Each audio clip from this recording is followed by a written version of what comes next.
26.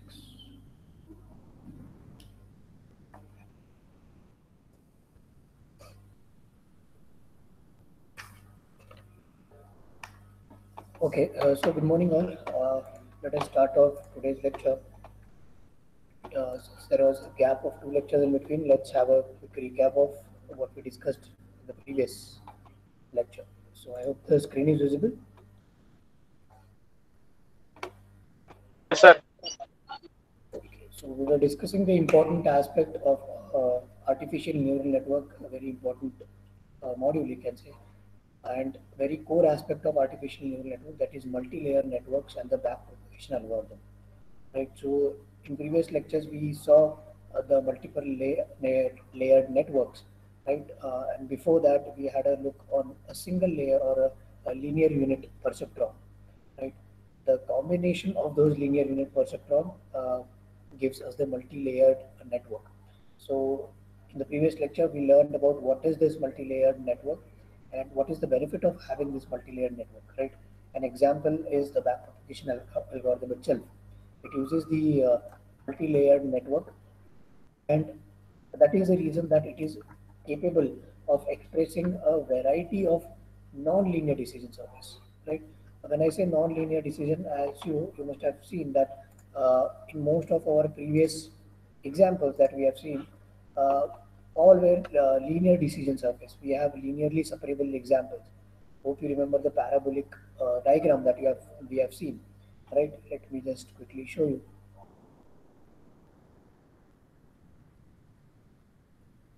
Yeah, so this is the parabolic, you know, decision surface, as we can see when we talked about visualizing the hypothesis space. But this is with respect to the linear unit perceptron. So how and what differences that we have when we talk about multi-layered network is what we have seen earlier. And one such example is, as I said, the back propagation algorithm, right?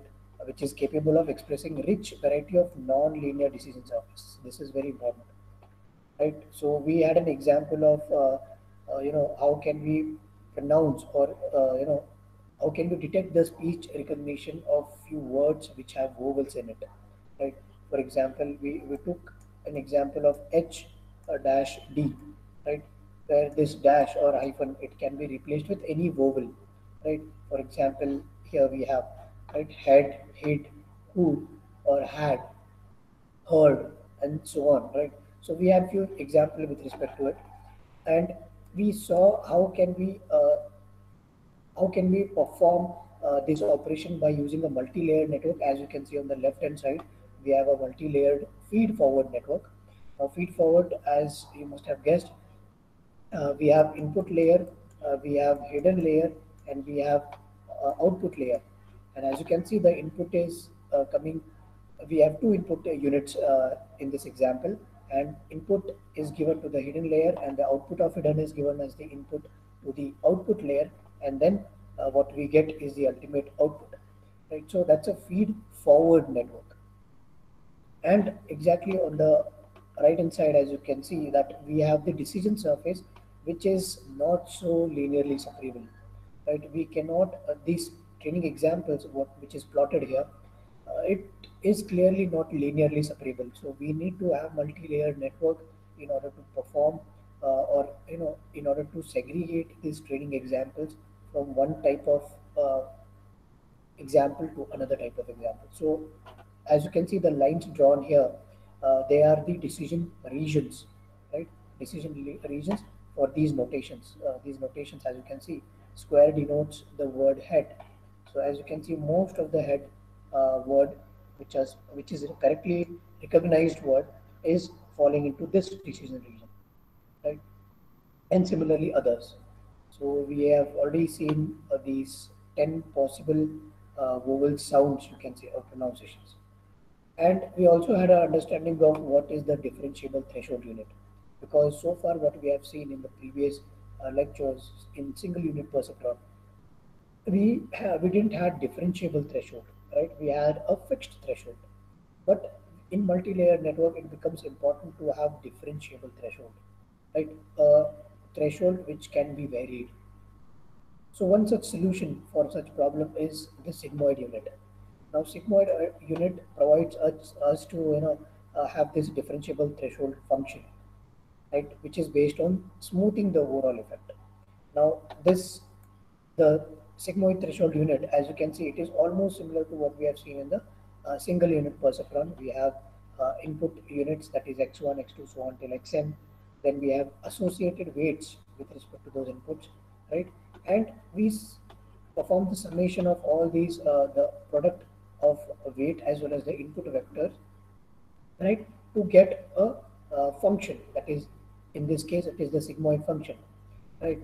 And the difference here, as you can see, that in the graph, as you can see, our graph starts from 0 to 1, right? The sigmoid function here, it starts from 0 and it can reach till 1. So that tells us that our the range of our function, or the range of our ultimate output, lies between 0 and 1, right? But in the previous example, if you can recall, in the single unit perceptron, we had the sigmoid function something like this, right? So which starts from, you can say, -1 to +1, right? So our output can range from -1 to +1. But here in this differentiable threshold unit, our output will be ranging from 0 to 1. So that's a one major difference here. And we also saw the formula for computing the output with respect to differentiable threshold, which is almost the same, which we have seen earlier. But the only aspect here is the sigmoid unit that we have added here, right? Otherwise, the formula remains the same. Where this sigmoid unit, what is the sigmoid unit? Sigmoid unit for any variable, let it be x or y or any variable, sigmoid of that particular variable is the ratio from that range of 0 to 1, right? Which is, as you can see from the equation 4.12, that it ranges from 0 to 1, the sigmoid function. So in order to get that, the formula for that is 1 divided by 1 plus exponential raised to minus that particular variable, right? It can be x, it can be y, or any variable for that matter. And where this sigmoid, this notation here is the sigmoid function, which is also called as logistic function. So, and yeah, as I have said, the output ranges between 0 and 1, which is increasing monotonically with its input, right? So it depends on the input. Now, with this background of how we can, understand this backpropagation algorithm and the multi-layered network, this understanding of whole multi-layered network will help us to proceed further to understand the backpropagation algorithm, right? So this is very important from the examination point of view as well as from the lab point of view, be it internal or external examination point of view. So backpropagation algorithm is very important algorithm because it is the core algorithm for the core aspect of machine learning, which is artificial neural networks. So there are many versions of backpropagation algorithm, but the basic version, what we are going to see today, that's the basic underlying algorithm, which is called the backpropagation algorithm. And on top of it, there are multiple versions which are created in order to represent different types of artificial neural network.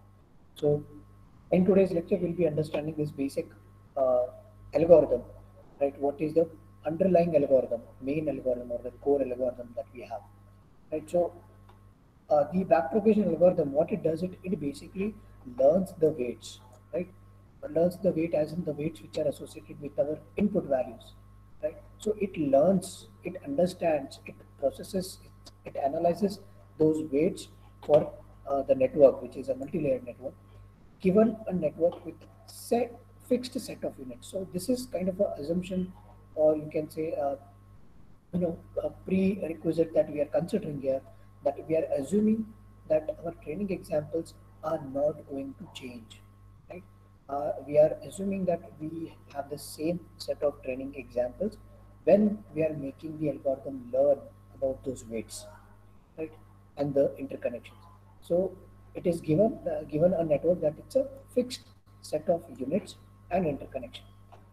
So what is the core aspect or underlying aspect of the backpropagation algorithm? as we have discussed earlier about the gradient descent. So gradient descent is actually the underlying aspect of a backpropagation algorithm itself. It employs that gradient descent. It uses that gradient descent to for what? For minimizing the error. Right? The gradient descent, as you can, if you can recall from the class where we discussed gradient descent, the meaning of the gradient descent itself is to minimize or reduce the error or smooth the effect, right? So whatever the major spikes are there in the complete the output, you can say it can be the result, it can be in the form of any error or something. Whatever the major spikes are there, to smoothen that spike effect or major ups and downs, uh, that is the whole aspect of gradient descent, right? To minimize the error, smoothen the rough surface, you can say. That can be the analogy for that. So backpropagation algorithm uses that gradient descent to minimize the error. Minimize these, what types of error? Minimize the squared errors. Squared error between the network output, which is the output that we have got, as well as the output that we are targeting for, the output which we are aiming for. So there might be a difference, right? The output that we have got and the output that we are expecting, which is our target output. So difference of this output is nothing but our error, right? The output that we have got and the output that we are trying to achieve. The difference of that itself is the error, right? So as you can see from the equation 4.13, it is almost similar to what we have defined the error when we have discussed the gradient descent, right? Apart from just this one aspect, which is this, right? So apart from this, the formula for defining an error remains the same. So the error of the weight vector is the half of the summation of squared errors, right? The squared difference of the targeted output and the output that we have got, where you can see that D, that is the small letter D, is an instance of the complete set of training examples, capital D. And K here denotes one instance from the set of outputs, right? If you can recall from the multi-layered network, they have multiple output units, right? So K can be one output unit among those set of output units that we have. So since we are dealing up with a multi-layered network, and when we are computing the error, we have to consider all those multiple units, right? So when we want to consider those multiple units, we have to sum up them, right? And that's where we have this summation symbol, because unlike linear unit perceptron or single layered network, in single layered network we don't have this formula, this summation here, right? But since it is a multi-layered network, we need to sum up those units, and hence we have this summation of all the outputs that we have. So that defines the error for the multi-layered network, right, which is used by the backpropagation algorithm. Now, here comes the backpropagation algorithm, the basic underlying algorithm. As I said, there are basically many versions of the backpropagation algorithm, but the underlying aspect of backpropagation algorithm is what we are going to discuss here. Right? These are the core main aspects of the backpropagation algorithm. So the input or the arguments that the backpropagation algorithm takes is the, of course, the training examples, all the complete set of training examples that we have, the learning rate, most important thing, right? The learning rate eta, n in is the all the input values for the input values of the vector, right? We have different input units. The total number of the network units is going to give us this n in value is going to show us the total number of inputs in the network. Similarly, n out is the total number of outputs in the network, and n hidden is the total number of hidden inputs in the network. Right now, these training examples, what are these training examples? If you can recall, these training examples is nothing but the pair of the input vector as well as the target vector. Right? So this training examples, it's a pair of the input vector, which is the vector of network input values, and the t vector, which is the vector of the target network output values. So x is the input value for the network, and t vector t is the output value for the network. Right? So hope you remember that, and other things remains the same. That is eta, which is the learning rate. It is a positive constant value. It can be any positive constant value, preferably a smaller value. So better the smaller value, better the result will be. Uh, so the value can be ranging anything in between like point uh, 0.005 to point 0.01, point 1, anything like that. So smaller the value, the better learning it will be. Right. And one important thing to be understand here, that the input from unit I, right? The input from unit I to unit J. Now, what is this unit I and unit J? Unit I can be either the input layer, right? We have three layers, right? Unit I can be input layer, or it can be hidden layer. Unit I cannot be the output layer, right? And unit J can be either hidden layer or the output layer. It cannot be the input layer.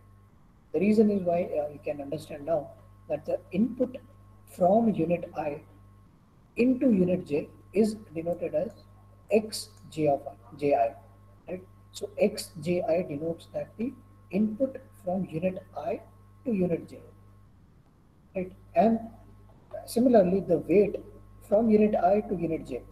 Now, when we have input, we have the weights associated with those input. So the weight from unit I to unit J will be represented using Wji. So when we see Wji, it is the weight associated, that is from unit I to unit J, right? And that is the reason, as I said, that unit I can be the input layer and it can be the hidden layer. It cannot be the output layer. And at the same time, unit J can be either hidden layer or it can be output layer. It cannot be the input layer. Now, with this basic understanding of notations, let us go ahead and start this backpropagation algorithm, right? Understand the working of this backpropagation algorithm. So, the first step first is to create the network, right? What kind of network? Can anybody answer?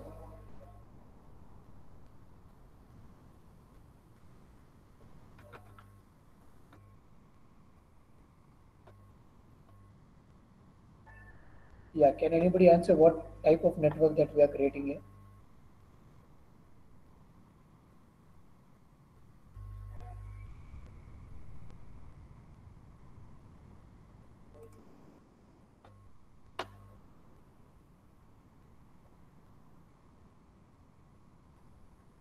Any volunteer that would want to come up and answer this?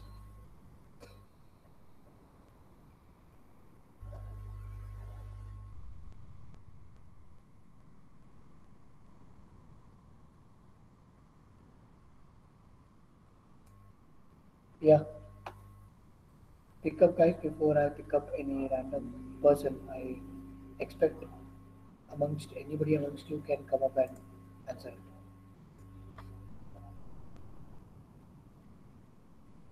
What type of network that we are trying to create here?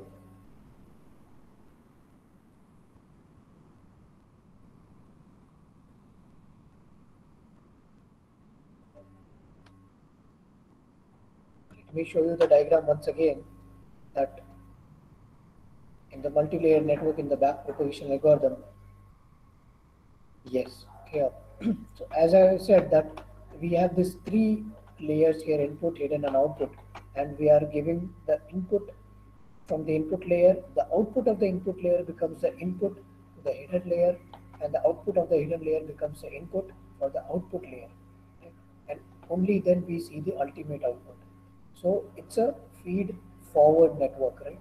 We are feeding it forward. So we are going to first create the feed forward network here.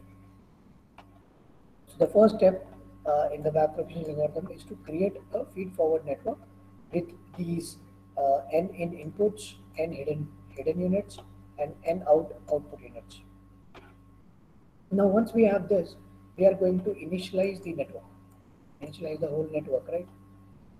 Initialize the whole network weights to us some random numbers. Now weights can be anything in between, like minus zero point 0.5 to plus 0.5, right? And these are the some random numbers, random weights that we have initially assigned, which might be changing as and when we encounter anything and we want to change the weight associated with a particular input.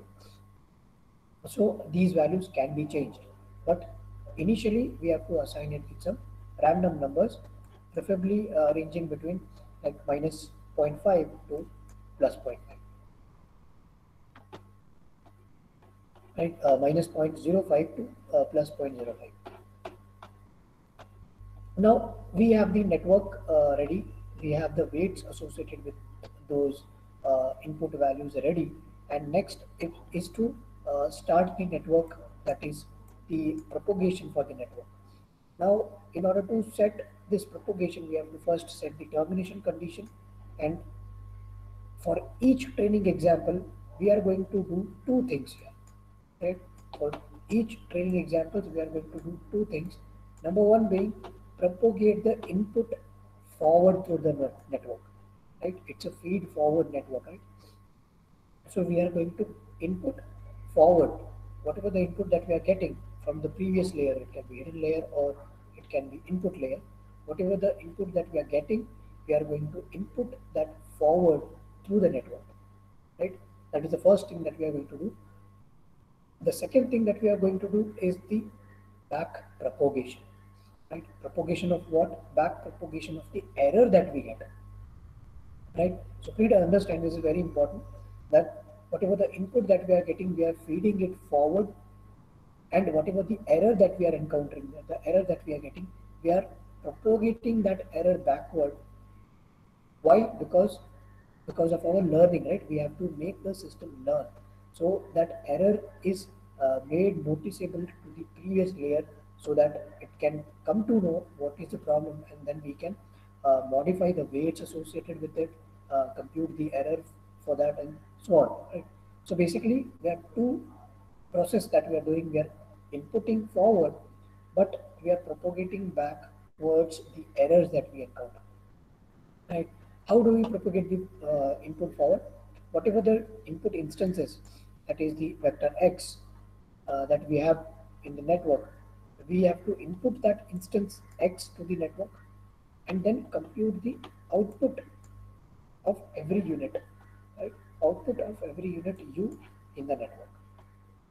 Now u can be any unit.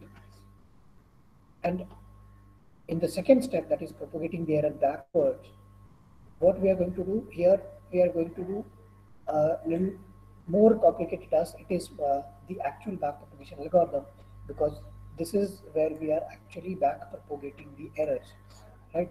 So for that, we have to, for each network output unit k, we have to calculate the error term associated with it, right? And as you can see, for each network output, now this is just the output, then we are going to compute the error term with respect to that output only. So let's assume that our output unit is k, and we are going to compute the error term, which is delta k, right? Delta k is the error associated with that output unit. So the formula remains the same, that is for delta k. It implies it is actually the product of three things, that is the output that we have got, the range, as I mentioned, the ranges, it ranges from 0 to 1. So we have to check the difference of the range that we have got by negating it from 1, right? So the actual error term that we are going to get, it is the product of three things, that is the output that we have got for that unit, which is OK, and the difference of the range, that is 1 minus O of k, and then third thing, which is the error, right, or the difference between the output that we have got and the target output that we are looking for. So the product of these three things will bring us the error term for that network unit, right? Similarly, for the hidden unit also, what we are going to do for the hidden unit, similarly, the error associated with that hidden unit, which is delta h in this case, right? So delta h will be again product of three things, right? Which is OH, which is the output of the hidden layer, 1 minus OH, which is the difference of the range that we have seen. And one additional thing, as you can see here, it is the summation of the weight, summation of the product of weights, right? Weights and the error that we have got for the output unit, which is WKH delta K. Now, what is WKH? It is the weight from unit H, right? Unit H can be any unit from the hidden layer, right?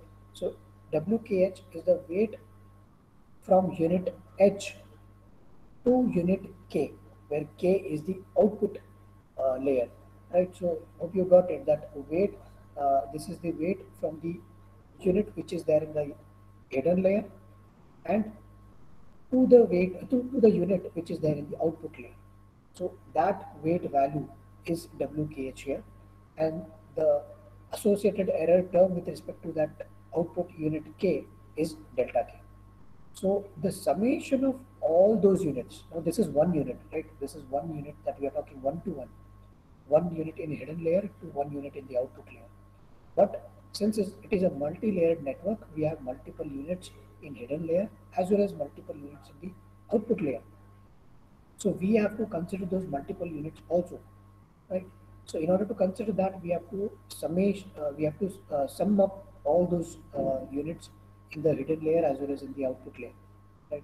So that's where we have this summation of K, where K is the unit from the K is one unit or one instance from the set of output units that we have.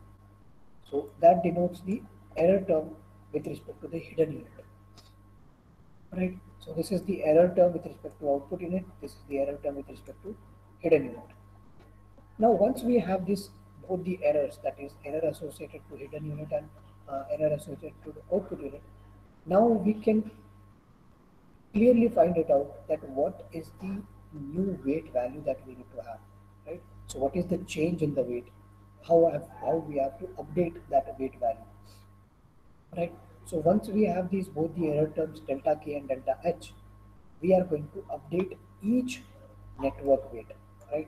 Because it's a new network now, it's a new iteration of the network. So we are going to update all the network weights, right? Uh, which is WJI. Now, what is WJI? It is the weight from unit I, which can be any unit, to unit J, which can be any unit again, right? When I say unit I, it can be any unit. That is, either it can be input unit or hidden unit. It cannot be output unit. But unit J, either it can be hidden unit or the output unit. It cannot be the input unit, right? So that is the meaning of WJI. You can read this line, that is weight. WJI is nothing but the weight from unit I to unit J, right? And the value which is associated with WJI, it can be the current value of the WJI, which we have assigned here with some random number, positive, for example, minus 0.05 to plus 0.05. So that value plus the change in the value, the change in the weight value. Now, how do we compute the change in the weight value? We have that formula delta WJI is equal to eta delta j xji, where eta is the learning rate, as I have said, delta j is the error associated with the unit j, and xj is the input from unit I to unit j. So that will give us the change in the weight, and that change we can substitute here to get the current or the actual value of the weight, right? So that is this complete process is repeated unless we exhaust all our training examples, right? And please note here, training example might be we assume that we are going to keep the training examples same, or the system assumes that training examples will remain same in order to produce better result, right? So that's all about the back propagation algorithm here, and this is the like base underlying algorithm, base fundamental algorithm uh, of back propagation algorithm, and on top of it we have various versions of the application algorithm depending on the application for the artificial neural network that you want to incorporate, right? So, but as I said, the underlying aspect remains the same. So any web application algorithm you are going to see, you will definitely find these set of operations happening there, right? So this is same all about the web application algorithm, that the learning problem faced by web application algorithm is a large hypothesis space. It can be visualized in terms of error surface similar to linear units. One major difference is multi-layered network. In the error surface can have multiple local minima, which I have already told you that since it is a multi-layered network, we can have multiple local minima. So it becomes a little difficult for the algorithm to select the global minima, right? And sometimes it might happen that we might not, uh, you know, converge down to the global minima, right? So this means that the gradient descent is guaranteed only to converge towards local minima and not necessarily the global minima, right? But the beauty of this backpropagation algorithm is that it can still, it can still be excellent. It can still produce some excellent result in many real world application, uh, though having this obstacle, right, to not converging it to global minima all the time, right? But still it produces better results. Now, one important aspect is the choice of termination, right? As you can see in from the program, that we need to have termination condition for the backpropagation algorithm. Now, selecting that termination condition, the choice of that termination condition is also very important. Why? Because if we provide the algorithm with very few iterations, that is too few iterations, uh, it will fail to reduce the error sufficiently, right? If we give very less training examples to operate with, so if we set up the termination condition very earlier, then it will be very few iterations, too few, and too few iterations can fail to reduce the error sufficiently, right? And we want to reduce the error. So, and on the other side, on the flip side, too many of the iterations, that is too many, having the termination condition at very far, set very far, then in that case, too many iterations can lead to overfitting the training data, right? So, which also we don't want, right? That also we don't want. So, overfitting the training data is has to be avoided. So that's where we have to select the termination condition very carefully, that it shouldn't be too very early for the algorithm, and it shouldn't be very late for the algorithm also. So that's all about the backpropagation algorithm. But there are one more important aspect with respect to the error, reducing the error. Right? When we talk about reducing that error, uh, there's one way to do this is to add the momentum. Right. Just to give an example, uh, let's say you have a rough ball, right? A rough ball, and you want to smoothen that ball. You want to smoothen the surface of that ball. So you can say when you add momentum to that ball, it it forms rolling, right? So when you add momentum in that ball, the rolling surface, the rolling of the ball ends up smoothing that rough surface and making the ball more smooth, right? So similarly, this is just an analogy that I'm giving, but similarly in case of the algorithm, when we add momentum to the algorithm, we end up smoothing the error effect, and that's where we get the better result, right? So how do we add momentum? We can add momentum by making the weight update on nth iteration, right? Well, what is this nth iteration? Now, as you must have seen in the previous case, let me reiterate this once again, that adding the momentum, how can we add momentum? By making the weight update on the nth iteration depends partially on the update that occurred during n minus 1th iteration, right? So the weight update that we do on the nth iteration, right? Nth iteration can be anything. Let's say if it is first iteration, right? Then it depends partially on the update that occurred during n minus 1th iteration, which is the zeroth iteration, which is nothing but the starting condition, right? I hope you get this point.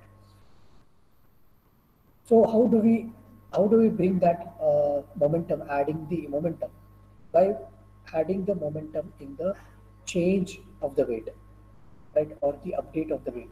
So as you can recall the weight formula, the formula to compute the weight. So far, what we have discussed is this one, right?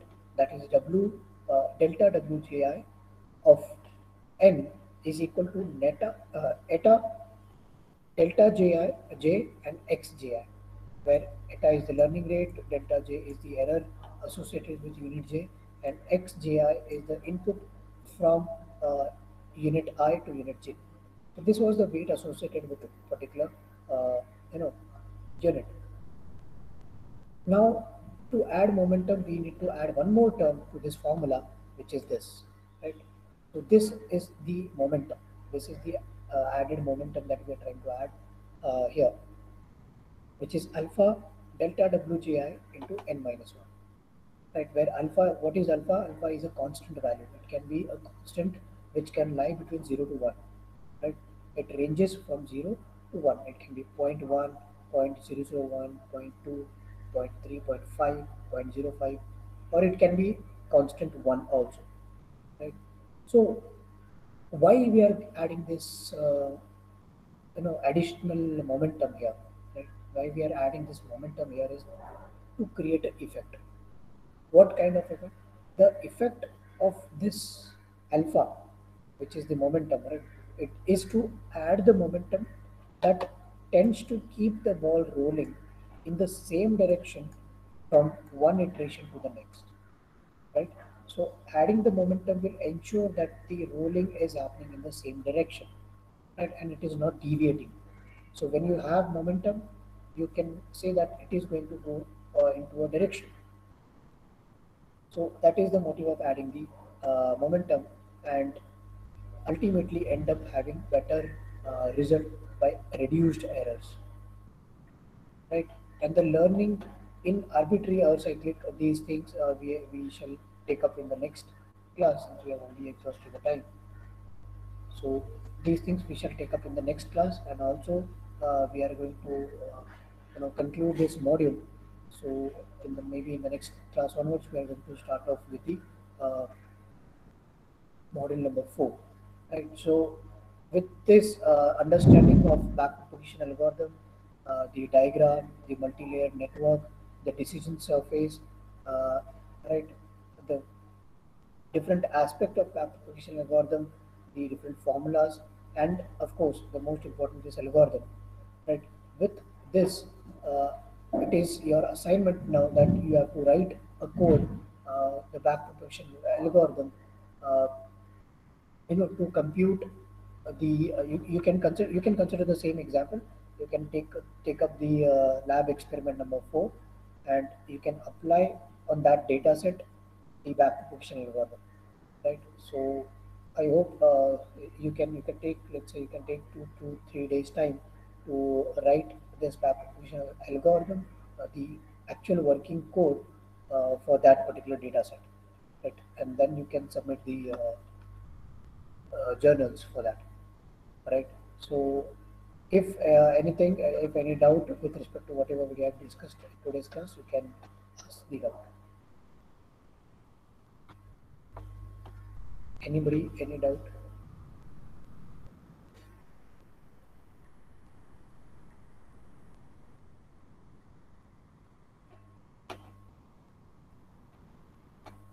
Yeah,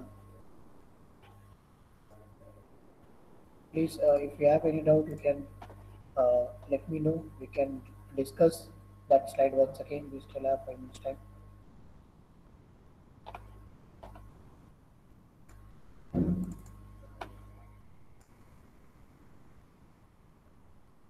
Anybody?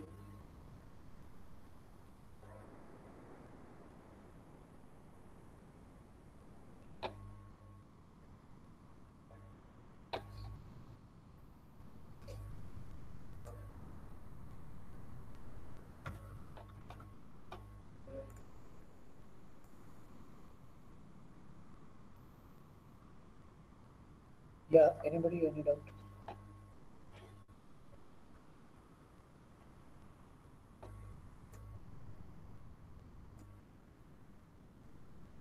Okay, fine. So if there are no doubts, yeah, you can consider the same experiment, that is experiment number 4, for any data set, right? I'll leave up to you. You can decide any data set. If you're working on your project, if you're working on any your side project or hobby project, anything, or anything that finds you interesting, you can consider that data set, provided that data set is suitable for the backpropagation algorithm, right? And you can perform backpropagation algorithm on that data set. So I'll leave the experiment number 4, that is build an artificial neural network by implementing the backpropagation algorithm and test the same using appropriate data sets. Right? So appropriate data set, since they have not specified any specific data set, so I'll leave the choice of the data set up to you. You can write you can select the data set according to your choice. If you're already working on something, you can reuse the same data set, no issues with that. But just make sure that that data set is suitable according to the needs of backpropagation algorithm, right? And soon we'll come up with the program for this experiment number 4 also, right? So that will be assignment for you. You have to come up with the experiment number 4 algorithm, and then whatever the theory, these things I'll be circulating amongst you, the algorithm associated with it, the different important aspects associated with the backpropagation algorithm, the diagrams and other things, right? So theory part, everything will be shared to you. Just make sure that you write the code associated with respect to the data set that you have selected, right? So it depends. Whatever the data set that you have selected, the code will be different according to that, right? So if there are no doubts, then we shall conclude the lecture. You can leave the meeting room. Thank you.